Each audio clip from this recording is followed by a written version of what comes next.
Hello everyone, welcome to Amirdham. இன்னைக்கு நம்ம சேனல்ல ஒரு ஹெல்த்தியான பிரேக்ஃபாஸ்ட் தாங்க பார்க்க போறோம். மரவள்ளி கிழங்கு தோசை எப்படி சிம்பிளா செய்யறதுன்னு பார்க்கலாம். வீடியோக்குள்ள போறதுக்கு முன்னாடி நீங்க அமிர்தம் ஃபேமிலில ஜாயின் பண்ணனா subscribe பட்டன் பிரஸ் பண்ணி ஜாயின் பண்ணிக்கோங்க. பக்கத்துல இருக்கிற பெல் ஐகான் கிளிக் பண்ணிக்கோங்க. அப்படியே மேல இருக்கிற ஆலையும் கிளிக் பண்ணிக்கோங்க. அப்பதான் நான் போடுற வீடியோஸ் உங்களுக்கு நோட்டிஃபிகேஷனுக்கு வரும். வாங்க வீடியோக்குள்ள போலாம். தோசை ரெடி பண்ணுறதுக்கு நான் 2 மரவள்ளி கிழங்கு தோல் சீவி எடுத்து வச்சுருக்கேன். இதை நம்ம சின்ன சின்னதாக கட் பண்ணி எடுத்துடலாம். இந்த மாதிரி இதை ஒரு மிக்சர் ஜாருக்கு மாற்றிட்டு நல்லா தண்ணி ஊற்றி ஃபைன் பேஸ்ட்டாக அரைச்சிடலாம். கட்டி கட்டியாக இல்லாமல் நல்லா ஒரு ஃபைன் பேஸ்ட்டாக அரைச்சி எடுத்துருங்க. இப்போ அரைச்சாச்சு, இந்த மாதிரி இருக்கணுங்க. இதை இப்போ நம்ம தோசை மாவு கூட கலந்துடலாம். தோசை மாவு கூட கலந்ததும் பார்த்திங்கன்னா நமக்கு மாவு கொஞ்சம் அதிகமாகிடும். அதனால் உப்பு கொஞ்சம் குறைஞ்சிரும். தேவையான அளவுக்கு கொஞ்சமாக உப்பு சேர்த்துக்கிறேன்.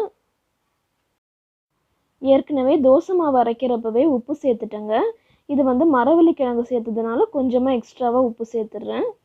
இப்போ இது கூட கொஞ்சமாக பெருங்காயத்தூள் சேர்த்துக்கலாம். அப்புறம் ஒரு அரை டீஸ்பூன் அளவுக்கு மிளகு ஜீரகத்தூள் சேர்த்துக்கிறேன். இது எதுக்காகனா பெரியவங்களுக்கு பார்த்திங்கன்னா மரவள்ளி கிழங்கு அந்த அளவுக்கு செரிக்காது. அதனால் இந்த மாதிரி பெருங்காயத்தூள் மிளகு ஜீரகத்தூள்லாம் சேர்க்குறேன். இப்போ மாவு நல்லா கலந்தாச்சு. இப்போ தோசை ஊற்றிடலாம்.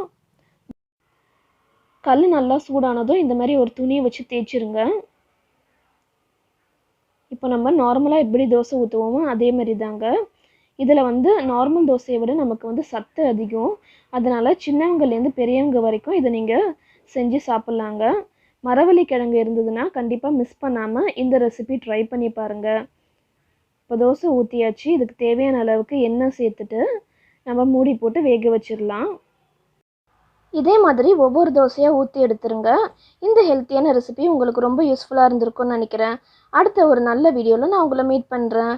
இந்த வீடியோ பிடிச்சதுன்னா லைக் பண்ணுங்கள், உங்கள் ஃப்ரெண்ட்ஸ் அண்ட் ஃபேமிலி கூட ஷேர் பண்ணுங்கள். நம்ம வீடியோ பார்த்த மக்கள் சிலரும் மறக்காமல் நம்ம சேனல் சப்ஸ்கிரைப் பண்ணிடுங்க. தேங்க்யூ.